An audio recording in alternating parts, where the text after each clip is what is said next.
नमस्कार। आज हम एक बहुत ही दिलचस्प सवाल को पुरेदने वाले हैं।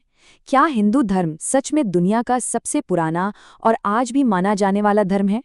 चलिए इस सवाल की गहराइयों में उतरते हैं। तो सबसे पहले वो बड़ा सवाल वो क्या है?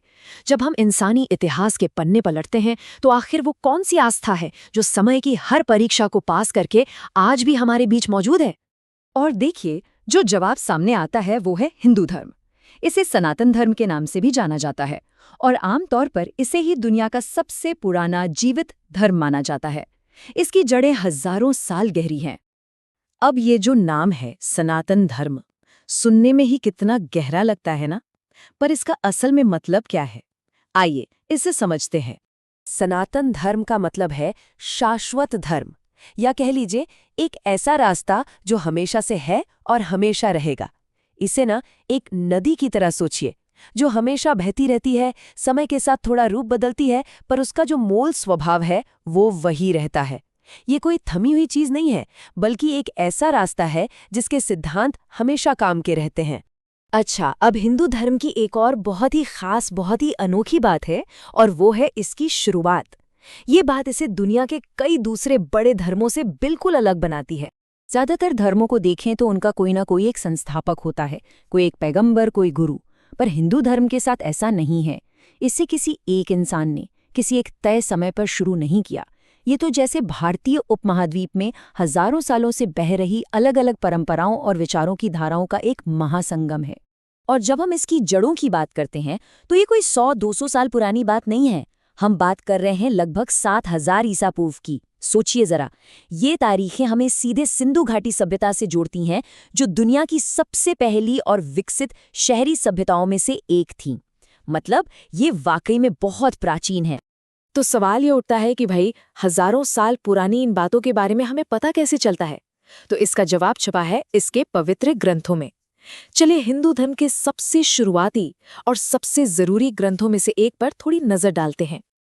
अब देखिए, ऋग्वेद जो है ये कोई एक किताब नहीं है जिसे किसी ने एक दिन बैठकर लिख दिया हो। नहीं, इसकी रचना का दौर देखिए, 1500 ईसा पूर्व से शुरू होकर 500 ईसा पूर्व तक चला। मतलब करीब करीब 1000 साल। ये दिखाता है कि ये ज्ञान एक पीढ़ी से दूसरी पीढ़ी तक कैसे पहुंचा और समय के साथ कैसे और निखरता गया। और ये ज्ञान का सागर सिर्फ ऋग्वेद तक ही सीमित नहीं है। इस पूरी परंपरा की नींव वेदों, उपनिषदों, जो ब्रह्मांड और आत्मा के गहरे रहस्यों पर बात करते हैं, और न जाने कितने ही दूसरे प्राचीन ग्रंथों की गहरी शिक्षाओं पर रखी है। ये सब मिलकर एक बहुत मजबूत दार्शनिक आधार बनाते हैं। तो चलिए अब इसे एक बड़े पैमाने पर देखते हैं।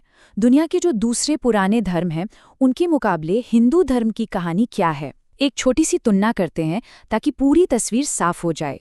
मिसाल के तौर पर पारसी धर्म को लें, जिसे ज़ोरोएस्ट्रिनिज्म भी कहते हैं। इसका उदय हुआ 10वीं से 5वीं शताब्दी ईसा पूर्व के आसपास। वहीं यहूदी धर्म को सबसे पुराने एकेश्वरवादी, मतलब एक ईश्वर को मानने वाले धर्मों में गिना जाता है। ये तुलना समझने में मदद करती है कि जब हम हिंदू धर्म की बात करते हैं तो हम कितने लंबे समय की बात कर रहे हैं। और यही सारी बातें हमें इस पूरी चर्चा के निचोड़ पर ले आती हैं। देखिए, दुनिया में और भी पुरानी परंपराएं रही हैं, इसमें कोई शक नहीं।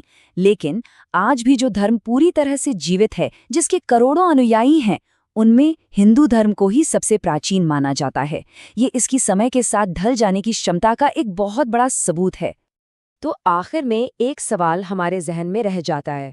आखिर वो कौन सी ताकत है, वो क्या खास बात है जो एक ऐसी परंपरा को, जिसका कोई एक संस्थापक भी नहीं, उसे हजारों हजारों साल तक न सिर्फ जिंदा रखती है, बल्कि फलने फूलने का मौका भी देती है।